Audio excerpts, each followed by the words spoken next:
Welcome to the Kindness Project, the podcast designed to share stories of kindness and share how kindness can make positive change in our world, one small act at a time. This week on the Kindness Project, we talk about dinosaurs, books, and we have part 2 of our interview with Ciaran White from Havering Mind. Welcome to the Kindness Project.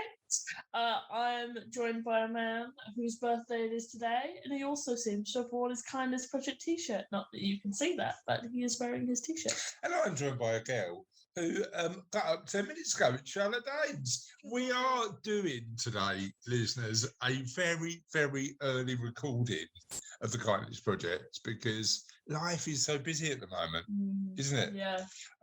All good fun, but very busy. I think Charlotte might have asked one particular question quite a lot over the last couple of weeks, and that is, Do you have a favourite dinosaur? do you have a favourite day? And that is a question we've never asked on the Kindness Project. So we've got to do that at some point. Do you have a favourite dinosaur? That will be, not only do you have a favourite dinosaur, but what's your favourite dinosaur? Now, you said that I don't want to share too much, but you are working in a dinosaur-themed place for children. But you said to me the other day you're getting 2 types of answers. Do you want to share what they are? You either get T-Rex or a long explanation with a long list of dinosaurs. Some I've never heard the name of. What ones have you never heard the name of? I don't know. I can't remember them. Really? Honestly, they're just like the kids start listing, and now I know how you and Mum feel when I start talking because it went right over my head. Right. Yeah.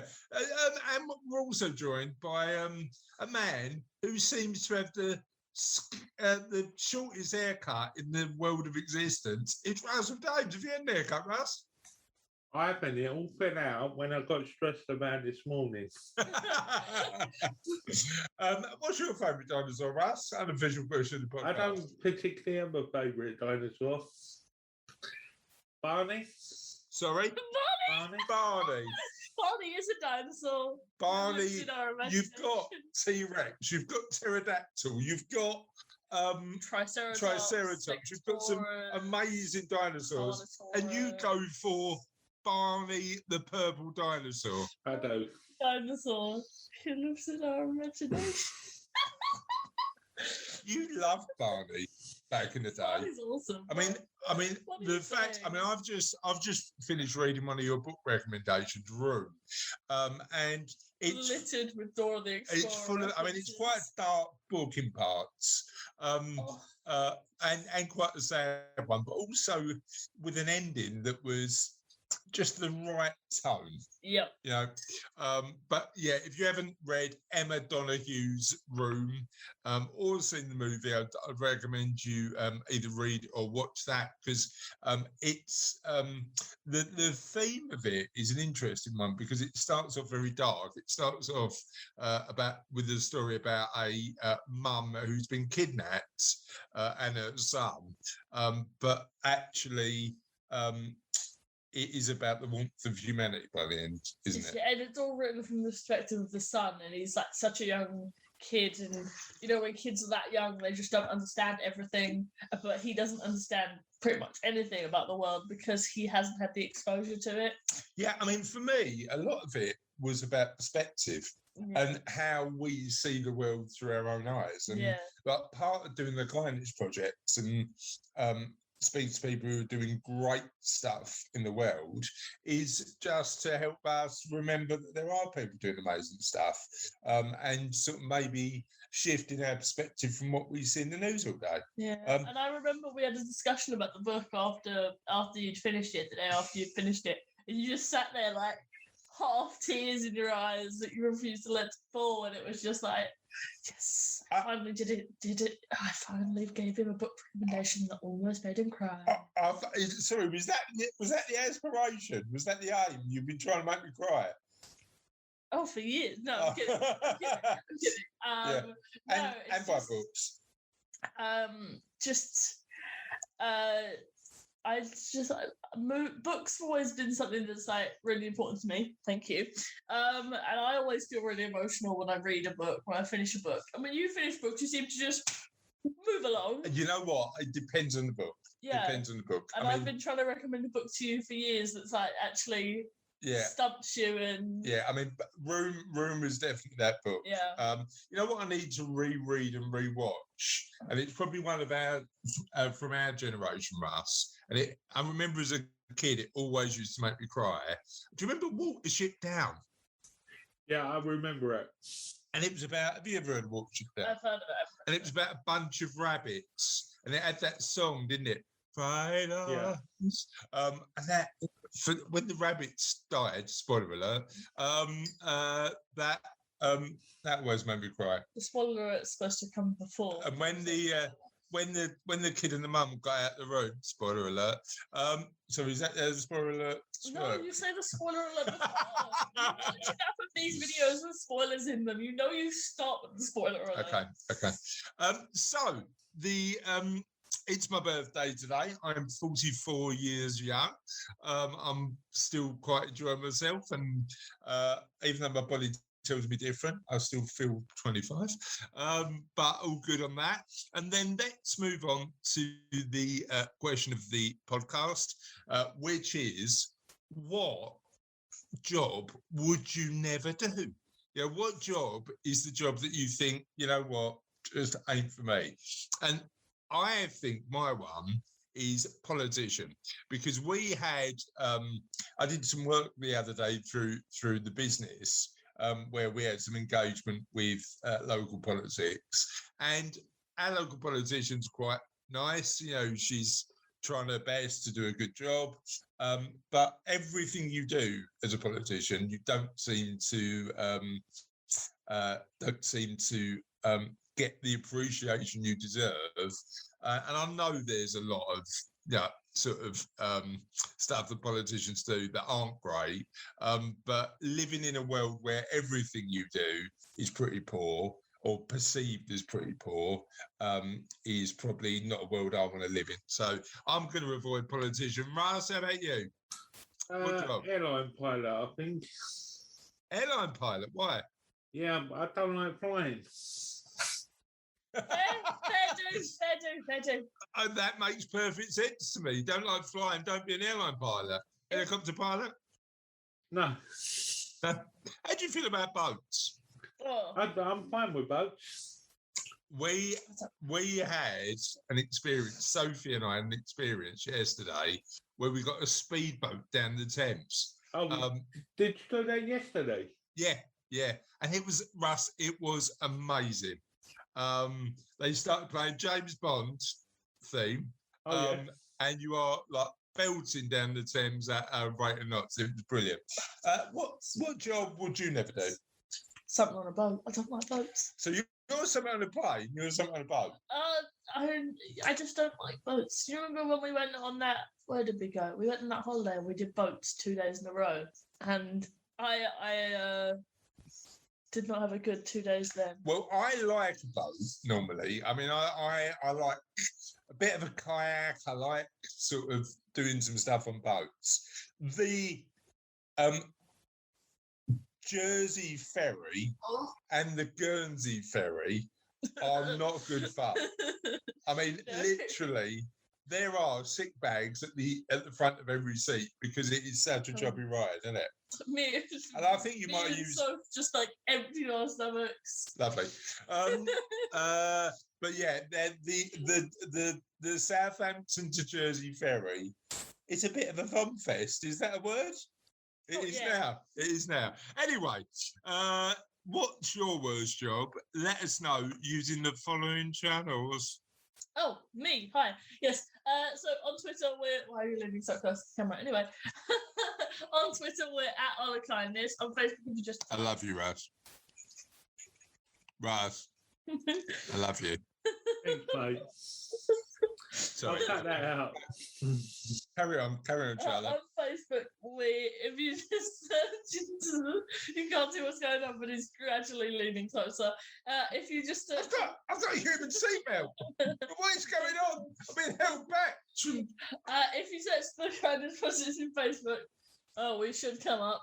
And the same with Google. And if you just want to go on our website, it's www.thekindnessproject.co.uk. Our email is hello@thekindnessproject.co.uk. As he's trying to hold me back whilst doing the If you haven't put your face to the camera yet, I think I'm doing a pretty good job. Right, go on, tell everybody. Where was I? Email hello@thekindnessproject.co.uk. And that's it. That's it. And now I can just do this. Russell, hello. How are you? Please try and take it seriously. Tell what I am. This is my commitment. I promise you I'll be up at 6:30. You did. I was up at 10 to 7 doing the podcast. So genuinely, thank you, Rose, for getting up and helping us out. So you can get in touch with us. Tell us what your the job that you'd never your least favorite job, the job that you don't think that you'd ever want to do, and why. And on that note, should we get on with the show? Let's do it. Let's do it. We're doing it. And on today's show, we've got part 2 of our interview with Ciaran. Ciaran's from Havering Mind, an amazing Havering-based mental health charity. And we continue to talk to Ciaran about the amazing work he does supporting mental health, and actually how mental health has become a bit more of a prominent conversation in recent years. Play the tape, Russ. Your organisation does conduct training. So what sort of training is it? What is that all about? Yeah, so over the years we've done numerous training sessions or training courses. Primarily the two main ones are what we call mental health awareness or the mental health first aid. Now, mental health awareness is probably I can tailor it. It's either an hour long presentation or a talk or a 2-hour one. And we've delivered that to all sorts of different people, to businesses, to schools, to the pupils themselves in schools, and it can all be tailored to the, to the right audience. And the whole point of them really is just to give people a bit of a boost and understanding in what mental health is, what well-being is, how they can look after themselves. It's not, trying to make them experts in it, because, you need to, no one's an expert in it really, are they?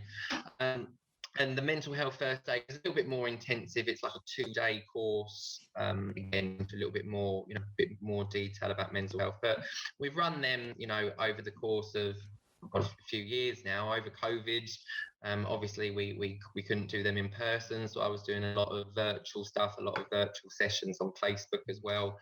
And the whole point really is just to try and raise as much awareness as we can about mental health, and obviously about the charity. I've had this conversation quite a lot with a variety of different people, and I think mental health first aid is an interesting one, because it's that element where you're solving a problem when somebody's potentially close to crisis point. And I think that element of how do we encourage more positive mental health and greater well-being is important, particularly in places of work at the moment, right, as people are going through that transition. So how do we not only deliver the support to the people who need it when they need it, but also make sure that, I suppose in my head, the prevention's always better than the cure, isn't it? So how do we encourage more positive well-being and more positive mental health, in your opinion? I think there's a lot of ways in which we can do. I mean, obviously, a lot of it involves, services. Let's face it, it involves funding, for the right services, but not just, I suppose, not just when a person is unwell, but doing things going to be preventative and going to make their well-being increase. So I suppose in every aspect of life, you can implement that in a workplace environment. You can implement things that are going to improve people's well-being in schools, in our own private lives, doing things that are going to improve our well-being, things like gardening, things like connecting with other people, things like exercise, healthy eating, that stuff. It's all very much, a lot of it is not rocket science. A lot of it, I think, mostly people know anyway. And it's just, I suppose, reinforcing that sort of knowledge into people and just getting people to understand that talking about it and, I suppose, reaching out for help, when they're starting to feel down or starting to feel a bit anxious or whatnot, is the best thing to do, rather than just bottling it up and letting it all escalate. And it's a little bit like the domino effect, isn't it? One domino goes and it sort of cascades down into other aspects of a person's life. So yeah, it's all. I think it's all about awareness. Yeah, just and again, just making sure that people are aware that thinking or feeling a certain way, the stigma about that is reducing over time, and it's good to open up. And I suppose that the other question that springs to mind is that gateway service you provide. Are people normally phoning in crisis, or at a point where they're thinking, actually, I am feeling a little bit differently and I'd really benefit from talking to somebody? To be honest, it's very varied. It can be people that are ringing up, in crisis, and might be suicidal, might be, really, really in distress, or it could be people that have, tried other things and they just want to ring up and find out. It could be, in a lot of cases as well, it's a family member or a friend of someone that's ringing up, for advice, saying, I know my son or my daughter is, going through such and such, help me, basically. So it can be very, very, so it might be varied. Somebody trying to support somebody who's having mental health challenges, and yeah, gotcha, I understand that. But yeah, no, that's interesting. Charlotte, do you want to do question 7? 7, yeah. So what are 3 tips to help our listeners improve their mental health? Well, that's a good one. I would say I'll use the ones that I suppose are really good for me, to be honest. I'll use it for a personal thing. I think exercise. I really, really like doing exercise, and doesn't necessarily mean you have to, buy a really expensive membership or anything like that. But just general activity, keep on moving, doing sort of simple things. One of the great ones that we ours actually, and that I'm really looking forward to when our clients get back, I'm really looking forward to showing them. There's walking exercises that you can do. It's like walking on the spot. You follow these YouTube videos and it's like light exercise, and it's really, really good for your for your overall mood. So I would definitely say that one. Doing things that are gonna help you understand, also perhaps researching or doing things like self-help and stuff like that, just to learn, I suppose, about well-being. Yeah. I think I'm very much I'd like to fill my head with lots of information. I suppose that's not necessarily the best thing for everybody to do, especially get information overload. But I like to learn about it, like to understand it, watch documentaries and things like that about it. And then I would guess probably one of the most important ones, and one that I think everybody can appreciate over the past year and a half, is connecting, with other people, having that connection, keeping in touch with people. Again, that doesn't necessarily mean you have to go and see them face to face. You can do the beauty of modern day technology, all of these things like Zoom and FaceTime, and even sending text messages and things like that. Can you imagine what back in the 50s or in the 60s, if COVID happened then and you had that lockdown then, just how many people would have been isolated back then? Because to be honest, Ciaran, no one had mobile phones. I don't know, because despite this dishevelled look, I'm clearly not old enough to have seen the 50s and 60s. So Charlotte, what do you reckon it was like in the 50s and 60s? The 50s and 60s were like the 50s and 60s. Okay, good stuff. Yeah, you're right. I mean, it's interesting, isn't it? Because if you look at the last time we had a pandemic, which was 1919, something like that. It was 1919, yeah. Actually, one of the things that we've been able to do this time is just communicate, to keep people safe a lot more quickly and a lot more speedily using technology. And I suppose that's we do live in a society where we are able to connect around the world very quickly and easily. And I think you're right. I think it has been a sort of one of the things that's made the last 15 months a lot easier. However, technology, I think, can also create its own mental health challenges. And as society changes, we need to be aware of that. What do you think on that? I definitely think it can create its own challenges, especially with younger people, because of technology becoming sort of a replacement for real world role models as well. Yeah, which is not a healthy sort of expectation to set for oneself. Well, I mean, it is I think we've got to be careful, particularly with technology, in terms of comparisons. One of my favourite quotes is, "Comparison is the thief of joy." If you spend your life thief of joy. Yeah, if you spend your life, I know that quote. Others, you're never going to live the life that you're going to love, and I think that's part of the challenge, isn't it? So yeah.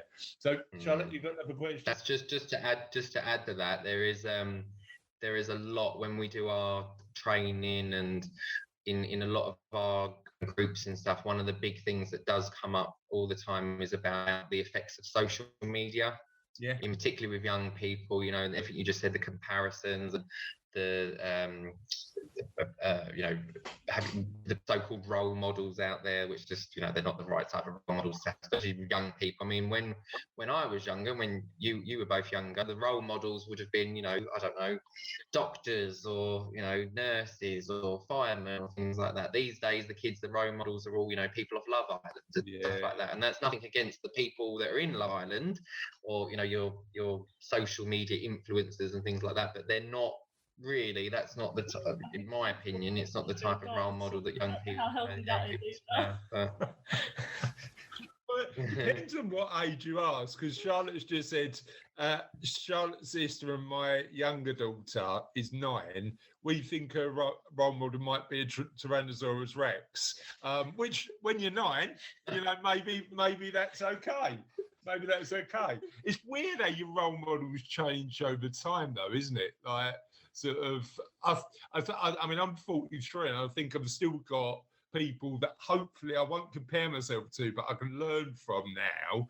And it's that differentiation, isn't it? I don't think role models are a bad thing. It's just,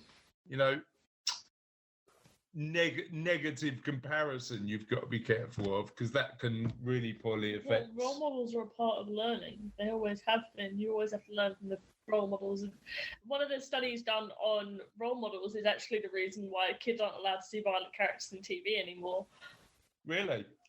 Sorry, I went on a psychology tangent. Tell us about it. So they did a study with Bobo dolls. They're like these things, and you punch them, and they fall over, and they come back up. And if you put a kid in a room with an adult, they were more, and they saw the adult beat up the Bobo doll, they were more likely to beat up the Bobo doll. But if they put them in the room with an adult who didn't, they were less likely to beat up the Bobo doll, and more likely to be gentle with it. And it worked better when the adult was of the same gender and sort of look as them. So they could compare themselves, more to that individual. That's interesting. The other thing I was going to mention with you, Ciaran, is I know that you positively encourage physical health because you run the Haverin Half Marathon, don't you? Tell us a bit about that. Well, I run it, as in I manage it, but I don't actually run it. I don't run as in run. Okay, you manage and organise. Now you've let me down. You've let you. Why are you not running it? I'm running it. Why are you not running it?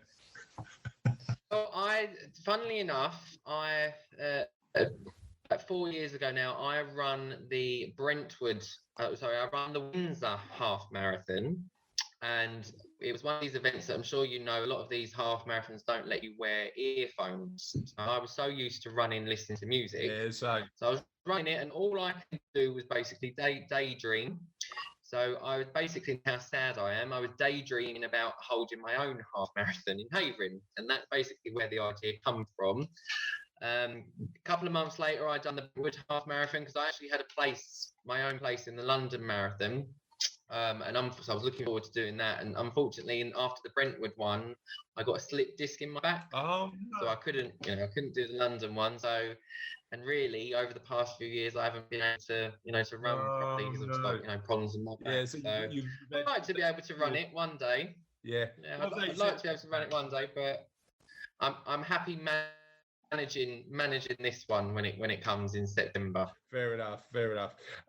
So the other thing I wanted to ask you about was the Be Nice to Your Noggin campaign. Tell us a little bit about that, because that sounds like one of the things that we talk about quite a lot on the Kindness Project is how to be kind to yourself, and it sounds like that's a similar sort of thing. But help me understand what that involves.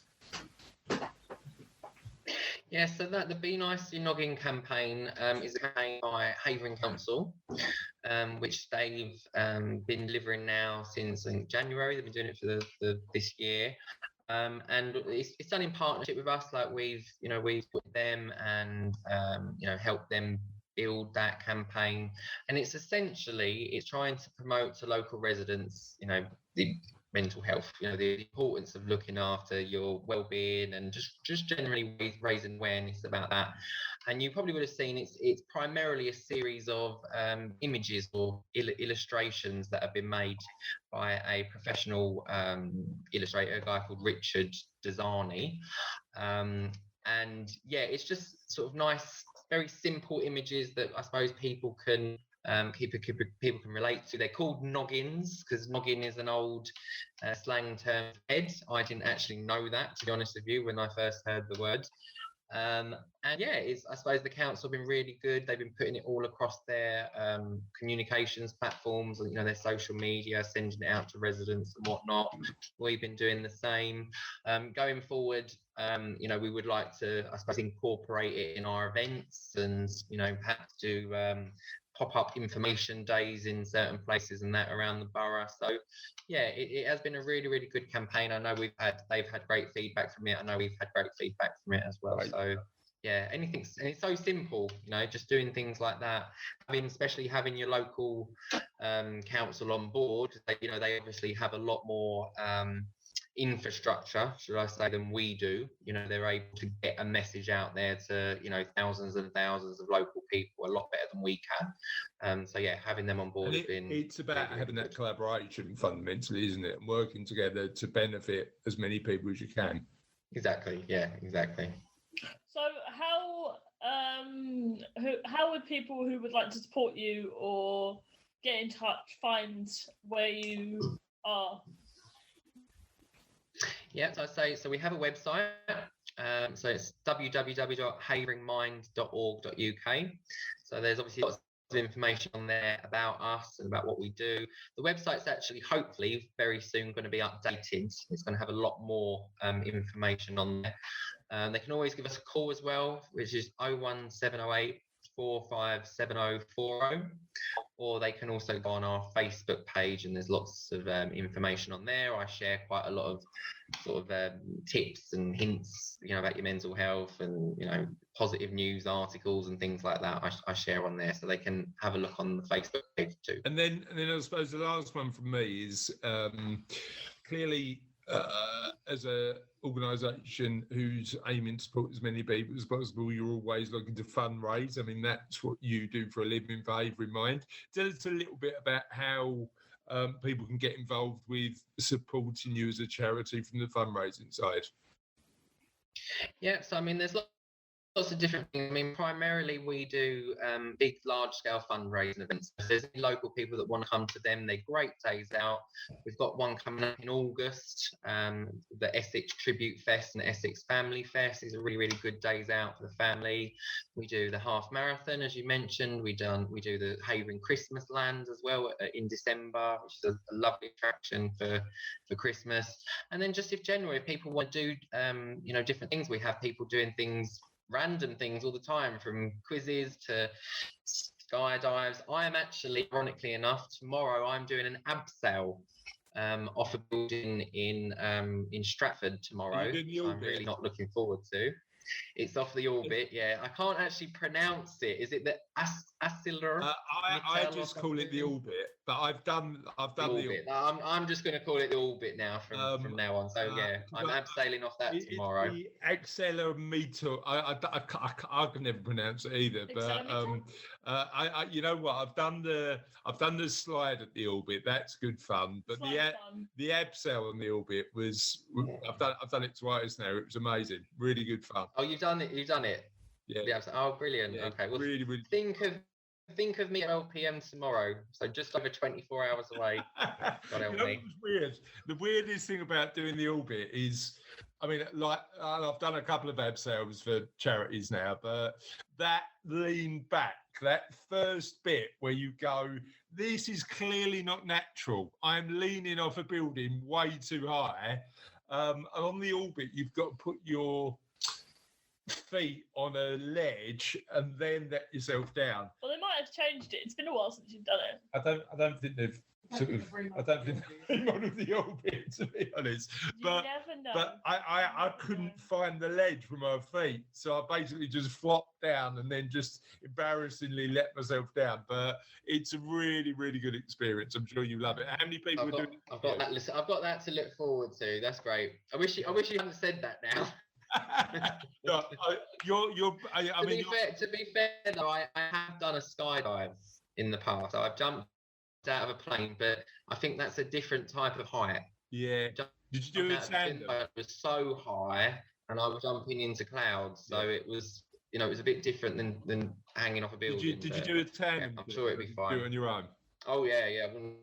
I wouldn't by myself. They wouldn't let me, would they? Yeah. Well, I mean, weirdly, I think you can do it with a couple of days training, but I did a tandem one, and it's a weird one because I think you sort of give the responsibility to the guy who knows what he's doing, right? It's sort of I'm safe because he will not let me do it. But it was I enjoyed doing that as well. What else is on your list apart from doing the orbit, doing the skydive? What else have you got on your list to do?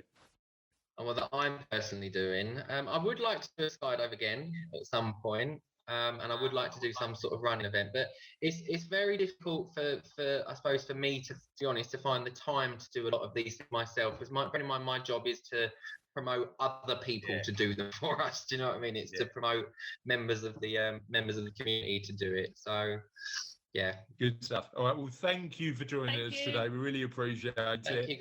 And that was part 2 of the interview with Ciaran. That was really interesting, wasn't it?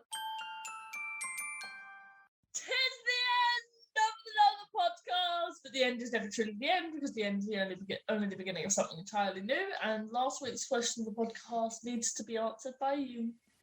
By you. And last week's question of the podcast was a popular one. It was, what album should you listen to all the way through?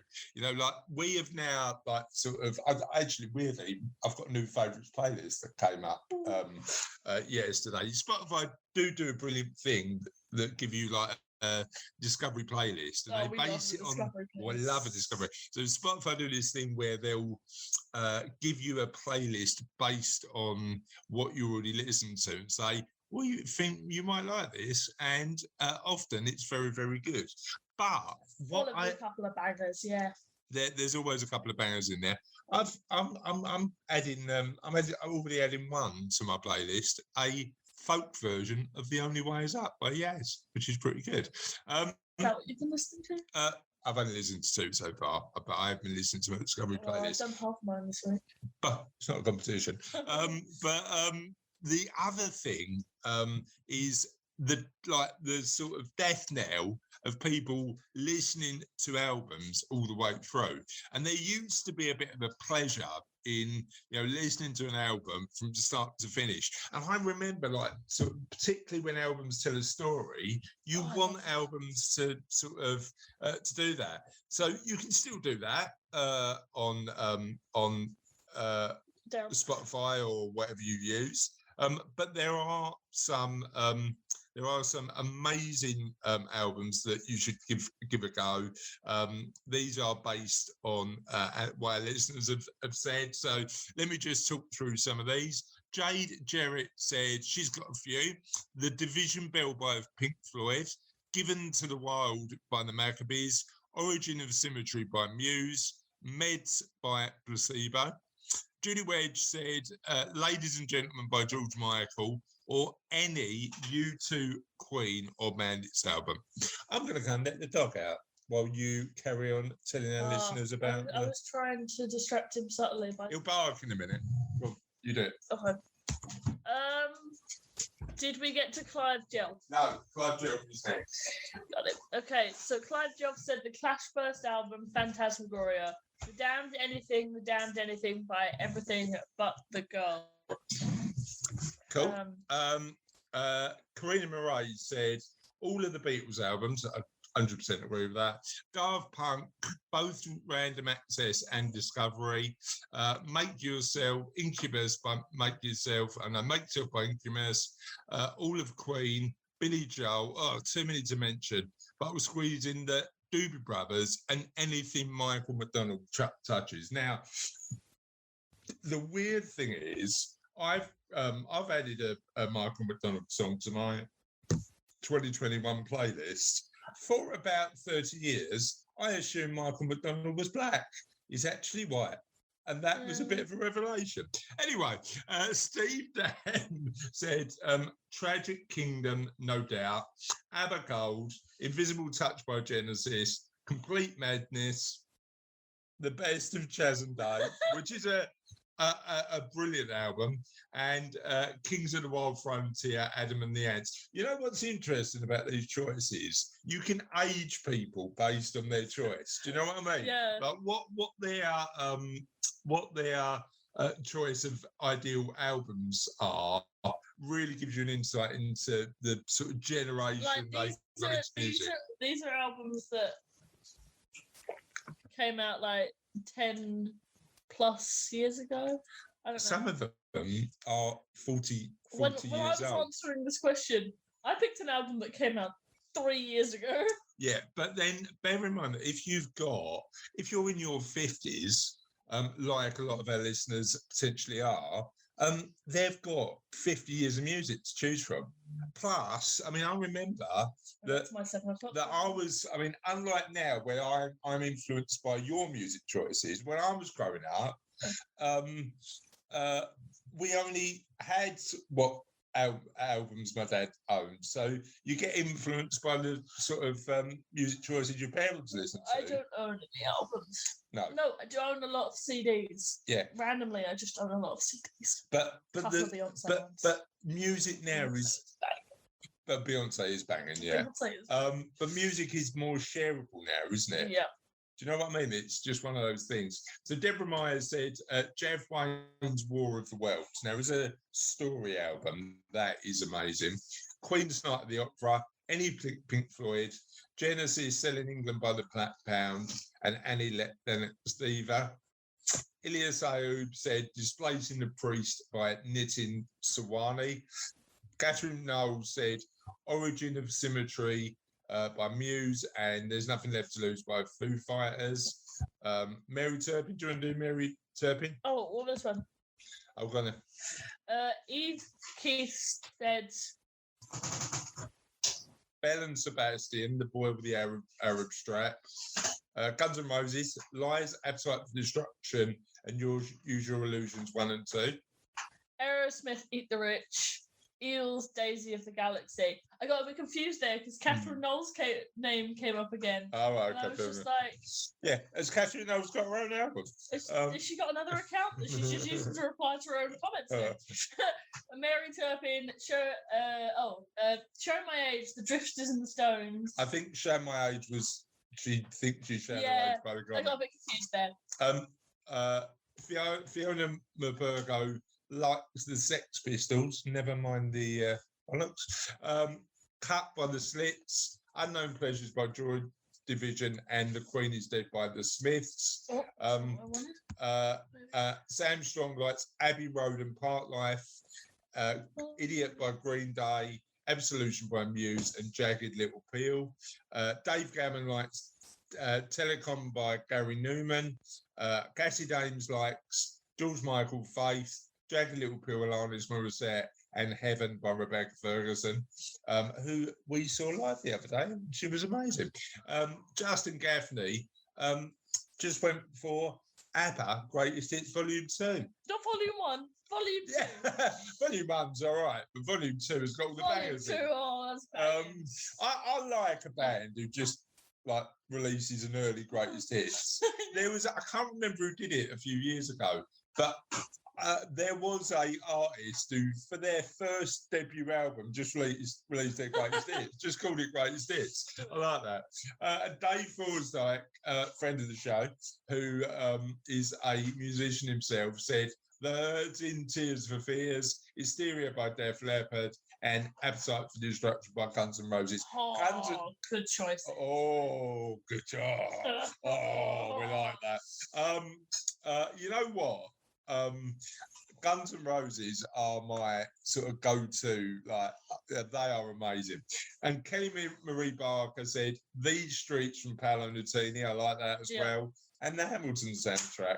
And on that note, that is all of the choices from a lot of our listeners. What's on your choice list, Russ? Just out of interest. Michael Jackson, Bad. Oh, I listened to a lot of that. Absolutely. And Hoosier. Oh, I By don't Hoosier. Hoosier by Hoosier. Yeah. Now, I know that you also like a bit of karaoke, particularly on those is. So just to sing us out, Russ, for the like, what? No. Well, give us a bit of Time to Church. Come on. No. Take us to church, Russ. It wasn't Take Us to Church on Sunday, it was Asking This Lullaby. Okay, don't do that, because we might burn down the podcast. And on that note, that's another show done, and we'll see you next time on the Kindness Project. Bye. Bye.